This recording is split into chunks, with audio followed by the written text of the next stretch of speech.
Yo, what is going on, guys? Couple things I want to jump into real quick before we begin this video. One, we are doing the 25 days of giveaways, and we got to roll across 25 videos. So of course we're going to be giving something away today, so stay tuned to this video to figure out what that is to try to enter if you'd like to. And second, because we do have 25 days worth of videos we got to come out with here, I thought it'd be a great idea or a great time to go out there and do a Q&A. So if you have any questions, whether it's video game related, hockey related, how many fingers are on my left hand, 5 if you're really that curious, by the way, spoiler, any questions you got, we'll try to answer them here in a future video, so go ahead and comment those down below. So we have master sets out every 2 weeks, and I'm a big fan of doing them as anybody else is. But the question is, should you be doing these master sets? I thought I was going to find the ad form right there, and I just completely failed on that when he was not there.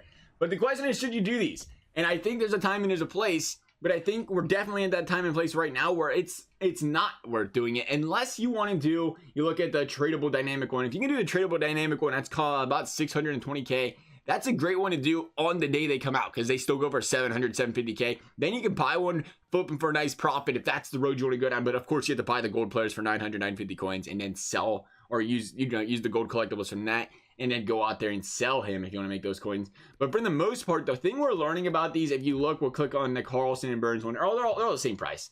10 collectibles. 10 collectibles, which is actually very reasonable. Do not get me wrong. Has it always been 10? I always thought it was not 12. Did they lower it? I could have swore it was 12 before and they lowered it. They did lower it. They had to have. Did somebody complain about that and they lowered that? Emmett Duos, Connor McDavid set 20. It was 110% 12 before. Am I wrong for that? Was it not 12? I'm pretty sure. Oh, they won the Draisaitl for that much. Holy, that's why it's that cheap. Okay, that makes sense then. All right, that'll do it. But typically they're 12. Typically they're 12, which will cost you, again, even if you buy all gold players, roughly about 540-ish K, 600 if you buy the collectibles on the market. I know people buy the collectibles on the market. That is a lot to be paying for those collectibles. You're talking like 700, 750K for them. And pardon the interruption, but the giveaway of the day is a nice and lovely Nikita Kucherov, which means subscribe and comment down below Kucherov for your chance to enter, and we will randomly select a winner. And again, probably 24 to 48 hours. So good luck to you guys on that one, but let's continue on here. Here's the thing that I consider, and this is why it's so much different with this week's master set compared to the last one. Like, I'll tell you right now, I did the Pettersson one. I thought the Pettersson was great. I love Pettersson. Even he went for like 535, 550K there temporarily when everybody was dropping. He goes down, like they all go down a lot. And that's, again, the same exact price it would have cost you to put the untradeable one in there. And it's obviously a lot better to have a tradable one than an untradeable one. But the thing I think about was like McDavid and Draisaitl and Burns, who again are down to 500K as well. So you're going to get the untradeable one that's going to cost you, 500K, 600K. Or you can just buy a tradable one. You wait a week. The thing you'll learn about these is it's difficult. It is very difficult to see the brand new sparkly cards. I'm a very big victim of it. Gotta have it right now. Let me throw some collectibles in there and get that sucker. You wait a week. And they drop. They all drop significantly. Like, look at that. Burns is 495. These guys are all 650, 700K, yes, or last week at this time. It's because the second week they go down because there's so many more on the market. But the problem is, again, when you do these sets, they're untradeable. If you do the untradeable set, and what I'm looking at here, what makes it worth it to me and not worth it to me, like the reason I thought Pettersson was worth it is like, it's going to take Pettersson a while to get his upgrades. Now you look at a guy like that this week. This is the first time I haven't done one of these sets in like forever, or even cared to buy one of these players. I bought like literally every single master set item and tried them out or something for a week. This was one more that is actually not the case because you look, the guys are Ovi, they're McDavid, they're great players. Who doesn't want Ovi? Who doesn't want McDavid?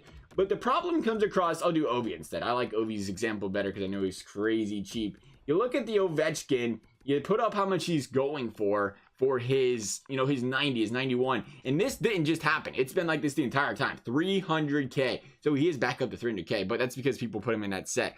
But he's 300K and 270. This has been consistent for Ovechkin's. He's been 250, 300K every time he gets an upgrade. When his 89 got an upgrade to a 90, his 89 was 300K and his 90 was 300K. Same could be said about, what was it, the 87 before. He's been consistently at 300K every time he gets an upgrade. So what's important to look at that from that is, well, that's great. The master set card's fantastic. But a guy like Ovi, his next upgrade will be a 92 or a 94, whichever path EA takes. Probably a 92 because they give the upgrades out, which will be literally tomorrow. Whenever EA feels like it, because tomorrow's what? That might actually be December 1st when we put this video up. But he'll be out literally then. Literally right then and there, he'll be out. And have a 92, and that'll kill his price. Again, you could probably pick that 92 up for 400K, 500K. That's the same thing I'm thinking with McDavid. It's great to do the master set stuff when they're untradeable. If you're like, that's fine, it's untradeable, I'll keep it all year. And it's a player that's going to be untradeable for a while. Like I said, like the Pedersen, he might last a while. The other one was probably like the Taze. I love doing the Taze. I think he's an end game card still. I don't think he ever, he's another guy who might not ever hit a 90, 92 unless they give him some sort of team of the year or something.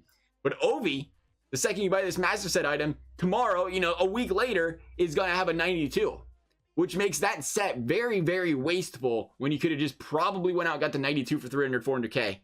Instead of paying, $550 for this 92. Same can be said about the McDavid. You watch McDavid, he's been consistently, I'll take a look, but he's been consistently, every time he gets an upgrade, he's been falling right around that 400K range, whether it's at 89 to 91, right around, and that's what he is now, 250 start price, 400K buy now for the 91. That's one overall point lower than a 92. Again, McDavid, he's going to get his upgrades. He gives them prime times out like candy. That'll be, again, next week he's upgradable to a 93.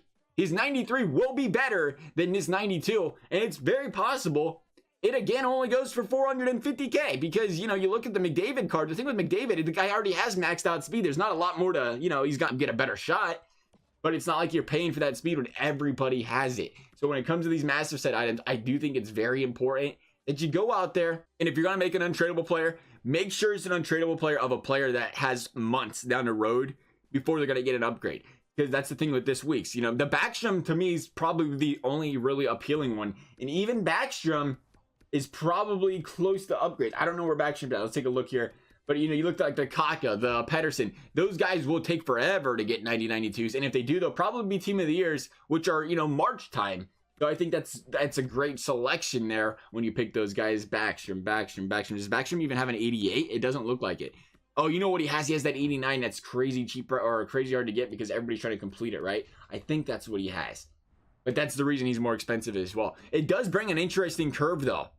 An interesting curveball, to say the least, on who they come out with master set items next. Because let's say, the 93s, and you go out there and I'll bring up Brad Marchand because I know he's cheap and I have one just because he's stupid cheap for no reason. But he's a guy that is literally like 150K. If they were to come out with the Brad Marchand master set that's a 93 and they require you to put that 90K one in there, he might actually go up in price. That's the game for the investment game we start to look at right now, is these 90s possibly, being put in sets just like that Ovi. Like the reason that Ovi's 310, 320K is because he had to go in those sets last week for, he was like 250, 240, but he had to go in those sets to go ahead and upgrade to that new Ovechkin. So that could be the same as Marchand. Maybe he goes up to 250 for a little bit. That's 100K profit though, right? So something to obviously keep your eye on. But that's my thoughts on master sets. Other than that, guys, I hope you enjoyed the video. As always, thank you guys for watching, and we will see you next time.